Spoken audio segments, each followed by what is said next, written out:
Hello friends, my name is Dr. Kamaldeep. Welcome back to our course. So in the last unit, that was unit 10.2, we explored how the worlds work together through the Hyogo framework, the Sendai framework and the Sustainable Development Goals to reduce the disaster risks. These global plans give us direction, but to act on them, every country needs strong laws at home. And that's exactly what we are going to discuss today. So in this unit, 10.3, we shift our attention to India's own legal backbone for disaster management.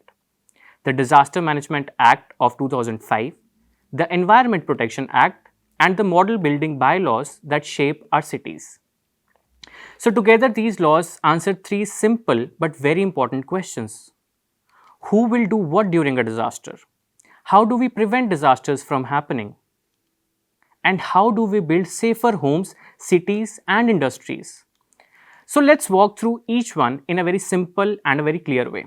So first we'll talk about the Disaster Management Act of 2005. This is the most important law, that is the Disaster Management Act, that is commonly called as the DM Act. So before 2005, India mostly focused on relief after a disaster had already happened.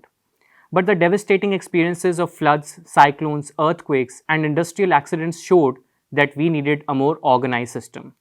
One that focused not just on the response, but also on prevention and preparedness.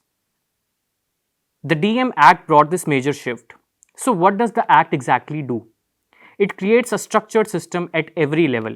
So, what are these levels? This is the National Disaster Management Authority, the NDMA, the State Disaster Management Authorities, the SDMAs, the District Disaster Management Authorities, the DDMAs.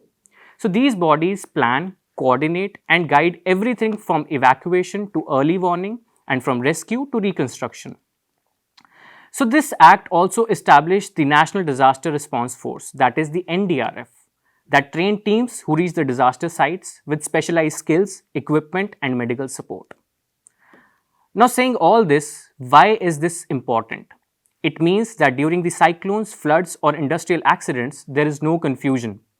Everyone from the central ministries to the panchayats exactly know what their role is. So this act also created important funds too, like the National and State Disaster Response Funds for emergencies, a National Mitigation Fund to strengthen long-term safety. It also pushes for community participation, recognizing people at the local as the first responders. So these would be the people who respond first to a disaster. Moving ahead, now let's talk about climate change and the DM Act. So as extreme weather events intensified, the Act was strengthened through updates and guidelines. For example, on heat waves, urban flooding, industrial safety and infrastructure resilience. Some of the states like Kerala, Odisha, include climate risks directly in their disaster plans, and national early warning systems, especially for the cyclones and heat waves, have become more faster, more accurate and more accessible now. How these laws saves the lives? We see the impact very clearly, like the Odisha's zero casualty cyclone management, the Kerala's landslide warnings and the Bihar's flood alert systems. Thousands were trained under the Apada Mitra volunteer scheme. Through a combination of planning, training and coordination, India has reduced disaster deaths significantly over the last 2 decades. So next, we'll be talking about the Environment Protection Act of 1986. This is looked at as another major pillar, that is the EPA. We also call it as the EPA Act. While the DM Act deals with natural and man-made disasters, the EPA focuses especially on preventing the industrial and the pollution-related disasters. This law was strengthened after the Bhopal gas tragedy had happened. That was a reminder that industrial activities, if poorly regulated, can cause catastrophic harm. So how does the EPA prevent the disasters? So it controls how the hazardous substances that are stored, handled and transported. It allows the government to stop or regulate dangerous industries. It sets limit for the air, water and soil pollution. It ensures that industries follow strict safety rules and emergency procedures. It mandates environmental impact assessments so that the big projects that are checked for safety before they are approved. So simply put, the EPA tries to stop the disasters before they happen. But the challenges still remain. Despite the strong rules, there are hurdles. The hurdles like pollution board often lack staff and resources. There is a lack of staff and resources there. Penalties for the violations are sometimes too small, and the illegal or unsafe practices continue in many areas. Environmental clearances may not always be very thorough. Public awareness is sometimes very limited. So, strengthening these systems is crucial, not just for the environment, but for reducing disaster risks linked to the industrial leaks, fires, and chemical accidents. Moving ahead, we must also talk about the urban laws, the model building bylaws. We also call it as the MBBL. So, these are the laws that shape our cities. You know that India is rapidly urbanizing, and unsafe buildings, poor drainage, and overcrowding can turn a hazard into a disaster. So, this is where this model building bylaws come in. These laws guide how the buildings should be designed, built, and maintained.